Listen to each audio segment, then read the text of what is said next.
ਵਾਹਿਗੁਰੂ ਜੀ ਕਾ ਖਾਲਸਾ ਵਾਹਿਗੁਰੂ ਜੀ ਕੀ ਫਤਿਹ। मैं ਤੁਹਾਡੀ ਹੋਸਟ ਵੀਤ ਕੌਰ ਨਿਊਜ਼ ਟੀਵੀ 84 ਦੇ ਨਾਲ ਵੀਓ। ਜਿਸ ਤਰ੍ਹਾਂ ਤੁਸੀਂ ਸਾਰੇ ਜਾਣਦੇ ਹੋ ਕਿ ਇਸ ਵੇਲੇ 2014 ਦੀਆਂ ਪਾਰਲੀਮੈਂਟ ਚੋਣਾਂ ਦਾ ਵਿਗਲ ਵੱਜ ਚੁੱਕਿਆ ਹੈ।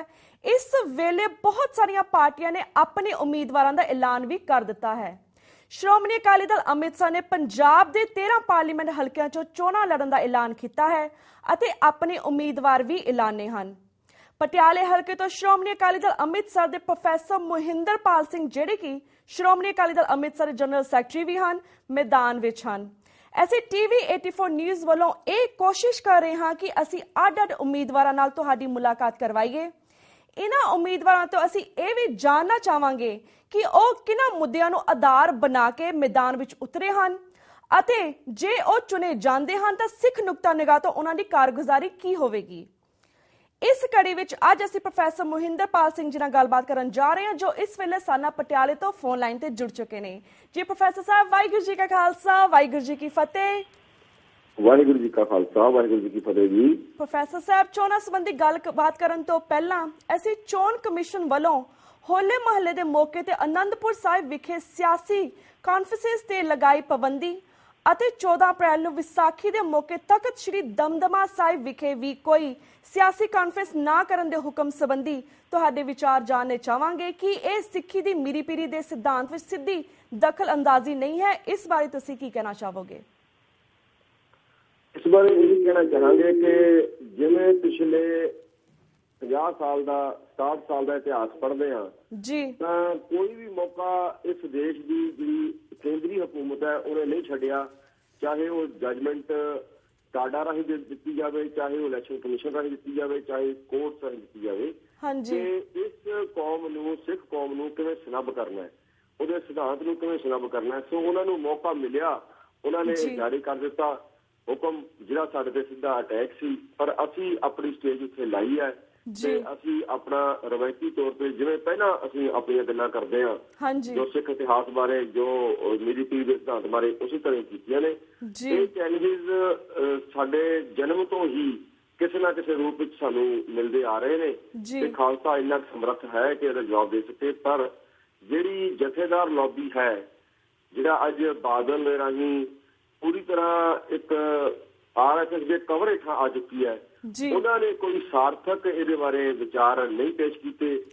ਇਹ ਆਪਣਾ ਬੜੀ ਦੁੱਖ ਦੀ ਗੱਲ ਹੈ, ਪਰ ਸਿੱਖਾਂ ਨੂੰ ਹੌਲੀ ਹੌਲੀ ਜੋ ਸਮਝ ਆਊਗੀ ਅਸੀਂ ਕੋਸ਼ਿਸ਼ ਕਰਦੇ ਰਹਾਂਗੇ ਉਹ ਇਸ ਵਿਚਾਰਧਾਰਾ ਤੇ ਚੱਲ ਕੇ ਮੇਰੀ ਪੀਰੀ ਦੇ ਇਹਨਾਂ ਚੀਜ਼ਾਂ ਦਾ ਜਵਾਬ ਦੇਣ। ਜੀ ਬਿਲਕੁਲ। ਤੇ ਪ੍ਰੋਫੈਸਰ ਸਾਹਿਬ ਹੁਣ ਅਸੀਂ ਹੈਲੋ ਹਾਂਜੀ ਪ੍ਰੋਫੈਸਰ ਸਾਹਿਬ, ਹੁਣ ਅਸੀਂ ਤੁਹਾਡੇ ਕੋਲੋਂ 2014 ਦੀਆਂ ਪਾਰਲੀਮੈਂਟ ਚੋਣਾਂ ਸੰਬੰਧੀ ਸ਼੍ਰੋਮਣੀ ਅਕਾਲੀ ਦਲ ਅੰਮ੍ਰਿਤਸਰ ਦਾ ਚੋਣ ਮੈਨੀਫੈਸਟੋ ਕੀ ਹੈ, ਇਸ ਬਾਰੇ ਵੀ ਜਾਣਕਾਰੀ ਲੈਣਾ ਚਾਹਾਂਗੇ। ਸ਼੍ਰੋਮਣੀ ਅਕਾਲੀ ਦਲ ਅੰਮ੍ਰਿਤਸਰ ਦਾ ਚੋਣ ਮੈਨੀਫੈਸਟੋ ਜੋ 1984 ਚ ਤੈਅ ਹੋਇਆ, ਜਦੋਂ ਸਰਦਾਰ ਸਿਮਰਨਜੀਤ ਸਿੰਘ ਮਾਨ ਨੇ 16 ਜੂਨ 1984 ਨੂੰ ਰਾਸ਼ਟਰਪਤੀ ਹਿੰਦੁਸਤਾਨ ਨੂੰ ਰਿਜ਼ਾਈਨ ਦੇ ਵਿੱਚ ਚਿੱਠੀ ਲਿਖ ਕੇ ਜੋ ਤੱਕ ਆਪਣਾ ਅਕੀਦਾ ਰੱਖਿਆ ਸੀ, ਅੱਜ ਵੀ ਉਹੀ ਹੈ। ਗੱਲ ਇਹ ਹੈ ਕਿ ਜਦ ਤੱਕ ਸਾਨੂੰ ਆਪਣਾ ਸਿੱਖ ਰਾਜ ਪ੍ਰਾਪਤ ਨਹੀਂ ਹੋ ਜਾਂਦਾ ਉਨੀ ਦੇਰ ਤੱਕ ਸਮੱਸਿਆਵਾਂ ਨਾਲ ਅਸੀਂ ਘਿਰੇ ਰਹਾਂਗੇ। ਚੋਣਾਂ ਦੇ ਵਿੱਚ ਆਮ ਤੌਰ ਤੇ ਸਮੱਸਿਆਵਾਂ ਦੀਆਂ ਗੱਲਾਂ ਹੀ ਕੀਤੀਆਂ ਜਾਂਦੀਆਂ ਨੇ। ਉਸ ਪੱਖੋਂ ਜੇ ਗੱਲ ਕੀਤੀ ਜਾਵੇ ਤਾਂ ਸਭ ਤੋਂ ਵੱਡੀ ਚਿੰਤਾ ਜਿਹੜੀ ਹੈ ਉਹ ਮਨੁੱਖੀ ਅਧਿਕਾਰਾਂ ਦੀ ਹੈ, ਜਿਹੜੀ ਇਸ ਦੇਸ਼ ਦੇ ਵਿੱਚ, ਇਸ ਸੂਬੇ ਦੇ ਵਿੱਚ ਬਿਲਕੁਲ ਨਗਾਰਦ ਹੋ ਚੁੱਕੀ ਹੈ, ਖਤਮ ਹੋ ਚੁੱਕੀ ਹੈ। ਉਸ ਤੋਂ ਬਾਅਦ ਸਭ ਤੋਂ ਵੱਡਾ ਫਿਕਰ, ਜਿਹੜੇ 3-4 ਵੱਡੇ ਫਿਕਰ ਨੇ ਜਿਹਨਾਂ ਨੂੰ ਲੈ ਕੇ ਅਸੀਂ ਲੋਕਾਂ 'ਚ ਜਾ ਰਹੇ ਹਾਂ। ਇੱਕ ਤਾਂ ਸਾਡੀਆਂ ਧੀਆਂ ਭੈਣਾਂ ਦੀ ਬਿਲਕੁਲ ਸੁਰੱਖਿਆ, ਸਾਰੇ ਹਿੰਦੁਸਤਾਨ, ਖਾਸ ਕਰ ਅਸੀਂ ਪੰਜਾਬ ਦੀ ਗੱਲ ਕਰਦੇ ਹਾਂ। ਪੰਜਾਬ ਦੇ ਵਿੱਚ ਕੋਈ ਵੀ ਸਾਡੀ ਧੀ ਭੈਣ ਆਪਣੇ ਘਰ ਤੋਂ ਜਾਣ ਤੋਂ ਬਾਅਦ ਜਦੋਂ ਵਾਪਸ ਘਰੇ ਪਹੁੰਚਦੀ ਹੈ ਤਾਂ ਮਾਂ ਬਾਪ, ਭੈਣ ਭਰਾ ਨੂੰ ਸਾਹ ਆਉਂਦਾ ਹੈ। ਇਹ ਬਹੁਤ ਵੱਡਾ ਇੱਕ ਕਿਸਮ ਦਾ ਬਲੈਕ ਪੀਰੀਅਡ ਚੱਲ ਰਿਹਾ ਹੈ ਪੰਜਾਬ ਦੇ ਵਿੱਚ। ਉਸ ਤੋਂ ਬਾਅਦ ਕੋਈ ਪਤਾ ਨਹੀਂ, ਕੋਈ ਬੱਚਾ ਸਾਡਾ ਵਪਾਰ ਕਰਨ ਜਾਵੇ, ਕੰਮ ਕਰਨ ਜਾਵੇ, ਉਹਨੂੰ ਕੌਣ ਗੋਲੀ ਮਾਰ ਕੇ ਮਾਰ ਦੇਵੇ। ਆ ਖੰਨੇ ਹੋਇਆ, ਆ ਕੱਲ ਪਰਸੋਂ ਅੰਮ੍ਰਿਤਸਰ ਸਾਹਿਬ 'ਚ ਇੱਕ ਬੱਚੇ ਨੂੰ ਬਾਹਾਂ ਤੋਂ ਫੜ ਕੇ ਘਸੀਟਿਆ ਗਿਆ ਅੰਮ੍ਰਿਤਸਰ ਨੂੰ ਬਿਨਾਂ ਕਿਸੇ ਕਸੂਰ ਦੇ। ਇਹ ਜਿਹੜਾ ਮਨੁੱਖੀ ਅਧਿਕਾਰਾਂ ਦਾ ਘਾਣ ਹੈ, ਇੱਕ ਤਾਂ ਇਹ ਹੈ। ਦੂਜਾ ਇਹ ਕਿ ਬੇਰੁਜ਼ਗਾਰੀ, ਜਿਹੜੀ 3 ਕਰੋੜ ਦੀ ਆਬਾਦੀ ਚੋਂ 44 ਲੱਖ ਬੱਚੇ ਪੜ੍ਹੇ ਲਿਖੇ ਜਿਹੜੇ ਇਸ ਟਾਈਮ ਬੇਰੁਜ਼ਗਾਰ ਨੇ। ਪਿਛਲੇ 40 ਸਾਲ ਤੋਂ ਕੋਈ ਐਸੀ ਸਕੀਮ ਸੈਂਟਰ ਦੀ ਜਾਂ ਪੰਜਾਬ ਸਟੇਟ ਨੇ ਕੋਈ ਨਹੀਂ ਤੈਅ ਕੀਤੀ ਕਿ ਕਿਸ ਤਰ੍ਹਾਂ ਇਹਨਾਂ ਬੱਚਿਆਂ ਨੂੰ ਰੁਜ਼ਗਾਰ ਦਿੱਤਾ ਜਾਣਾ ਹੈ। ਬਿਲਕੁਲ ਜੀ, ਇਹਦੇ ਬਰਾਬਰ ਦਾ ਹੀ ਫਿਕਰ ਹੈ। ਜਿਵੇਂ ਕਿਸਾਨੀ ਇੱਕ ਮੁੱਖ ਆਧਾਰ ਹੈ ਪੰਜਾਬ ਦਾ, ਹਾਂਜੀ, ਉਹਦੀ ਜਿਹੜੀ ਇਸ ਵਕਤ ਗਿਰਾਵਟ ਆ ਰਹੀ ਹੈ, ਇਹਦੇ ਬਾਰੇ ਹਰ ਸਰਕਾਰ ਕੇਵਲ ਗੱਲਾਂ ਕਰਦੀ ਹੈ। ਕੋਈ ਕਹਿੰਦੀ ਹੈ ਕਿ ਖੇਤੀ ਦਾ ਬਦਲ ਕਣਕ ਚੀਜ਼ ਦਾ ਕਰਨਾ ਹੈ, ਪਰ ਮਾਰਕੀਟਿੰਗ ਬਾਰੇ ਕੁਝ ਨਹੀਂ ਕੀਤਾ ਤੇ ਰਿਜ਼ਲਟ ਦੇ ਤੌਰ ਤੇ ਕਿਸਾਨ ਖੁਦਕੁਸ਼ੀਆਂ ਕਰ ਰਹੇ ਨੇ। ਉਹ ਕੌਮ ਜਿਹੜੀ ਕਦੇ ਲੋਕਾਂ ਨੂੰ ਮਨੋਬਲ ਦਿੰਦੀ ਸੀ, ਉਹਦਾ ਆਪਣਾ ਮਨੋਬਲ ਆਰਥਿਕ ਤੌਰ ਤੇ ਸਰਕਾਰਾਂ ਨੇ ਇੰਨਾ ਤੋੜਤਾ ਕਿ ਉਹ ਖੁਦਕੁਸ਼ੀਆਂ ਕਰਨ ਲੱਗ ਗਈ। ਇਸ ਤੋਂ ਅਗਲਾ ਫਿਕਰ ਜਿਹੜਾ ਹੈ ਉਹ ਸਿਹਤ ਸਹੂਲਤਾਂ ਦਾ ਹੈ, ਮੈਡੀਕਲ ਫੈਸਿਲਿਟੀ ਦਾ ਹੈ। ਅੱਜ ਸਾਡੇ ਪਿੰਡਾਂ ਦੇ ਵਿੱਚ ਇੱਕ ਨਾ ਮਾਤਰ ਵੀ ਮੈਡੀਕਲ ਫੈਸਿਲਿਟੀ ਨਹੀਂ ਹੈ। ਉਹਦੇ ਉਲਟ ਬਿਮਾਰੀਆਂ ਜਿਹੜੀਆਂ ਨੇ ਪੰਜਾਬ ਦੇ ਵਿੱਚ ਕੈਂਸਰ ਤੇ ਹੈਪੇਟਾਈਟਸ 3 ਇਹਦੇ ਜਿਹੜੇ ਸ਼ੰਕੇ ਨੇ ਉਹ ਸਿਖਰ ਤੇ ਪਹੁੰਚ ਚੁੱਕੇ ਨੇ। ਕਿਵੇਂ ਇਹ ਬਚ ਸਕਦੀ ਹੈ ਸਟੇਟ, ਕਿਵੇਂ ਇਹ ਬਚ ਸਕਦਾ ਸੂਬਾ, ਇਹ ਬਹੁਤ ਵੱਡਾ ਫਿਕਰ ਹੈ ਸਾਡਾ। ਉਸ ਤੋਂ ਬਾਅਦ ਜਿਹੜੀ ਪੜ੍ਹਾਈ ਹੈ ਉਹਦਾ ਬਹੁਤ ਬੁਰਾ ਹਾਲ ਹੈ।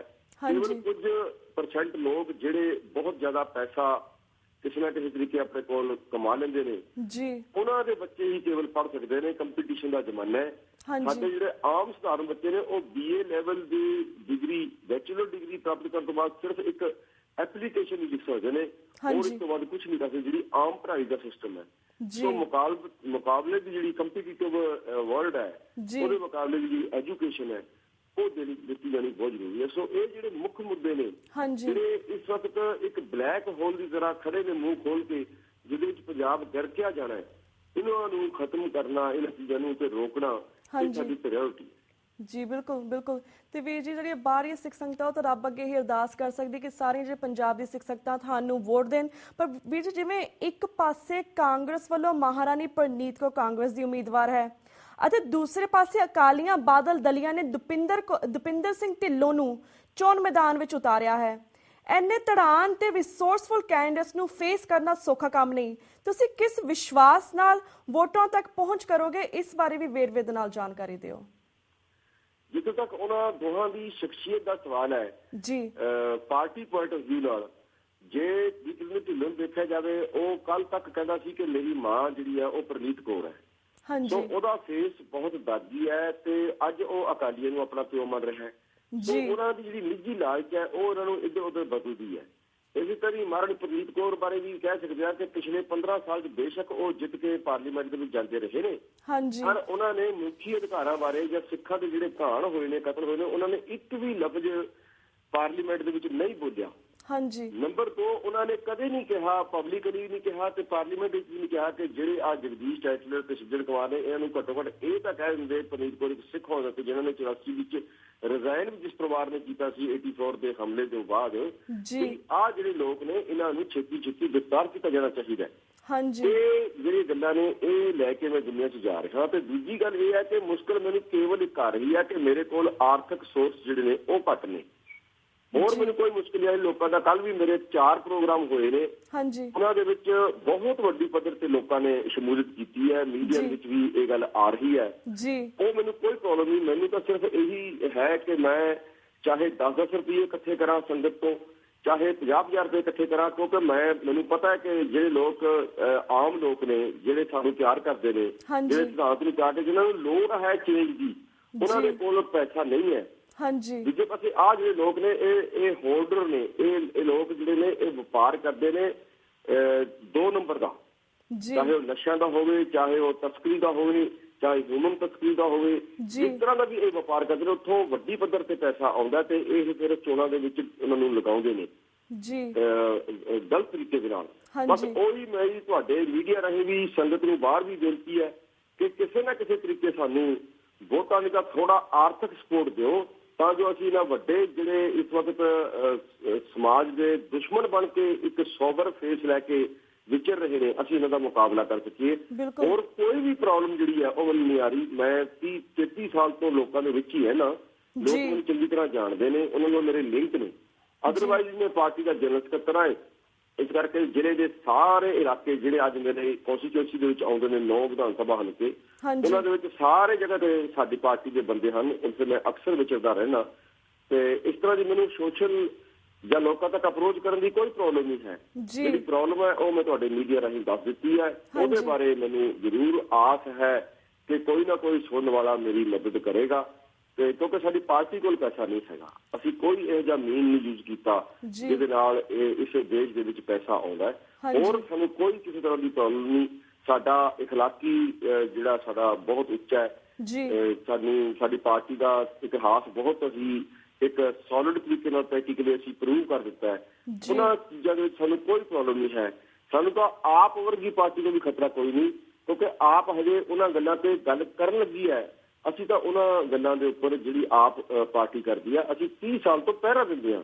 ਇਸ ਲਈ ਅਸੀਂ ਬਹੁਤ ਜ਼ਿਆਦਾ ਸਾਡੀ ਪਾਰਟੀ ਉਸ ਪਾਰਟੀ ਤੋਂ ਸੀਨੀਅਰ ਹੈ ਇਹਨਾਂ ਕੰਮਾਂ 'ਚ, ਤੇ ਉਹਨਾਂ ਨੇ ਹਜੇ ਹਿਊਮਨ ਰਾਈਟਸ ਦੀ ਬਹੁਤੀ ਗੱਲ ਨਹੀਂ ਕੀਤੀ ਹੈ। ਅਸੀਂ ਤਾਂ ਉਹਦੇ ਉੱਤੇ ਆਪਣੇ ਜੇਲ੍ਹਾਂ ਕੱਟੀਆਂ ਨੇ, ਧਰਨੇ ਦਿੱਤੇ ਨੇ, ਮੈਮੋਰੰਡਮ ਦਿੱਤੇ ਨੇ, ਔਰ ਲਗਾਤਾਰ ਇੱਕ ਲੜਾਈ ਲੜ ਰਹੇ ਹਾਂ। ਤੇ ਸਾਨੂੰ ਇਹੋ ਜਿਹੀ ਕੋਈ ਪ੍ਰੋਬਲਮ ਨਹੀਂ ਹੈ। ਜੀ ਬਿਲਕੁਲ ਬਿਲਕੁਲ। ਤੇ ਵੀਰ ਜੀ ਐਟ ਦੀ ਐਂਡ ਅਸੀਂ ਵੀ ਜਾਣਨਾ ਚਾਹਾਂਗੇ, ਜਿਸ ਤਰ੍ਹਾਂ ਤੁਸੀਂ ਗੱਲ ਕੀਤੀ ਹੈ ਕਿ ਵੱਖ-ਵੱਖ ਪਾਰਟੀਆਂ ਨਸ਼ੇ ਵੰਡਦੀਆਂ ਨੇ, ਨਸ਼ਿਆਂ ਦਾ ਵਪਾਰ ਕਰਦੇ, ਤੁਹਾਨੂੰ ਕੀ ਲੱਗਦਾ ਕਿ ਚੋਣਾਂ ਵੇਲੇ ਇਸ ਵਾਰ ਚੋਣ ਕਮਿਸ਼ਨ ਨੇ ਇਸ ਨੂੰ ਰੋਕਣ ਲਈ ਕੋਈ ਪੁਖਤਾ ਪ੍ਰਬੰਧ ਕੀਤੇ ਹਨ? ਇਸ ਬਾਰੇ ਵੀ ਥੋੜਾ ਵੇਰਵੇ ਦੇ ਨਾਲ ਦੱਸੋ।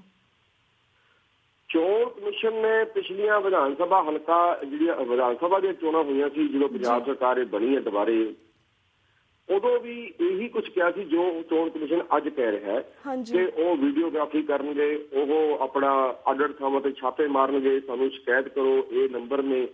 ਇਹ ਸਾਰਾ ਕੁਝ ਪ੍ਰੈਕਟੀਕਲੀ ਨਹੀਂ ਹੁੰਦਾ ਹੈ ਜੀ। ਇਸ ਲਈ ਸਾਨੂੰ ਆਪਣੇ ਵੋਲੰਟੀਅਰ ਹੀ ਆਪਣਾ ਕਾਇਮ ਕਰਨੇ ਪੈਂਦੇ ਨੇ ਤੇ ਉਹ ਨਿੱਜੀ ਰੂਪ ਚ ਉੱਥੇ ਮੁਕਾਬਲਾ ਕਰਨ, ਤਾਂ ਜੋ ਜਿਹੜੇ ਇਹ ਬਦਮਾਸ਼ ਲੋਕ ਨੇ ਇਹ ਆਪਣਾ ਉੱਥੇ ਮਕਸਦ ਨਾ ਪੂਰਾ ਕਰ ਸਕਣ।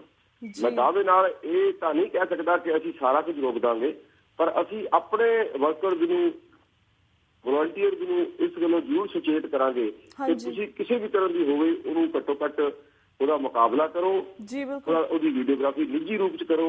ਇਲੈਕਸ਼ਨ ਕਮਿਸ਼ਨ ਜ਼ਰੂਰ ਕਹਿ ਰਿਹਾ ਹੈ ਕਿ ਅਸੀਂ ਸਭ ਕੁਝ ਕੰਟਰੋਲ ਕਰਾਂਗੇ, ਬੜੇ ਵੱਡੇ ਦਾਅਵੇ ਹੋ ਰਹੇ ਨੇ, ਪਰ ਇਹ ਪਿਛਲੇ ਤਜਰਬੇ ਤੋਂ ਸਾਨੂੰ ਨਾ ਵਿਸ਼ਵਾਸ ਜਿਹਾ ਨਹੀਂ ਬੈਠਦਾ ਹੈ। ਪਰ ਅਸੀਂ ਆਸ ਕਰਦੇ ਹਾਂ ਕਿ ਇਲੈਕਸ਼ਨ ਕਮਿਸ਼ਨ ਦਾ ਜਿਹੜਾ ਅਖਬਾਰਾਂ 'ਚ ਆ ਰਿਹਾ ਹੈ, ਜਿਹੜਾ ਮੀਡੀਆ 'ਚ ਆ ਰਿਹਾ ਹੈ, ਇਹ ਰੋਲ ਸਾਰਥਕ ਹੋਇਆ, ਅਸਲੀ ਹੋਇਆ, ਪ੍ਰੈਕਟੀਕਲ ਹੋਇਆ, ਫਿਰ ਜ਼ਰੂਰ ਸਾਰਿਆਂ ਨੂੰ ਕੋਈ ਫਾਇਦਾ ਹੋਊਗਾ। ਜੀ ਬਿਲਕੁਲ। ਤੇ ਵੀਰ ਜੀ ਅਸੀਂ ਵੀ TV 84 ਦੇ ਮਾਧਿਅਮ ਨਾਲ ਪੰਜਾਬ ਦੀਆਂ ਜਿਹੜੀ ਸਿੱਖ ਸੰਗਤਾਂ ਸਾਹਮਣੇ ਉਹਨੇ ਬੇਨਤੀ ਕਰਦੇ ਹਾਂ ਕਿ ਪੰਜਾਬ ਦੇ ਵਿੱਚ ਚੇਂਜਸ ਚਾਹੀਦੇ ਨੇ ਤੇ ਤੁਹਾਨੂੰ ਤੁਹਾਡੀ ਪਾਰਟੀ ਨੂੰ ਵੋਟ ਕਰੋ, ਤੇ ਬਾਹਰ ਦੀਆਂ ਸਿੱਖ ਸੰਗਤਾਂ ਸਾਹਮਣੇ ਵੀ ਬੇਨਤੀ ਕਰਦੇ ਕਿ ਤੁਹਾਨੂੰ ਆਰਥਿਕ ਸਪੋਰਟ ਵੀ ਦੇਣ। ਤੇ ਵੀਰ ਜੀ ਹੁਣ ਸਾਡਾ ਵਕਤ ਬ੍ਰੇਕ ਵੱਲ ਜਾ ਰਿਹਾ, ਅੱਜ ਮੈਂ ਤੁਹਾਡੇ ਕੋਲ ਇੱਥੇ ਇਜਾਜ਼ਤ ਲੈਣੀ ਹੈ। ਸਮੇਂ ਇਸੇ ਤਰ੍ਹਾਂ ਫਿਰ ਤੋਂ ਤੁਹਾਨੂੰ ਸਿੱਖ ਸੰਗਤਾਂ ਦੀ ਰੂਬਰੂ ਕਰਵਾਉਂਦੇ ਰਵਾਂਗੇ, ਪਰ ਤਦ ਤੱਕ ਲਈ ਵਾਹਿਗੁਰੂ ਜੀ ਕਾ ਖਾਲਸਾ, ਵਾਹਿਗੁਰੂ ਜੀ ਕੀ ਫਤਿਹ। ਵਾਹਿਗੁਰੂ ਜੀ ਬਹੁਤ ਮਿਹਰਬਾਨੀ ਜੀ। शुक्रिया वीर जी। व्यूअर्स वक्त हो गया एक छोटे से ब्रेक था। Keep watching news TV 84 the now. Will be right back after a short break.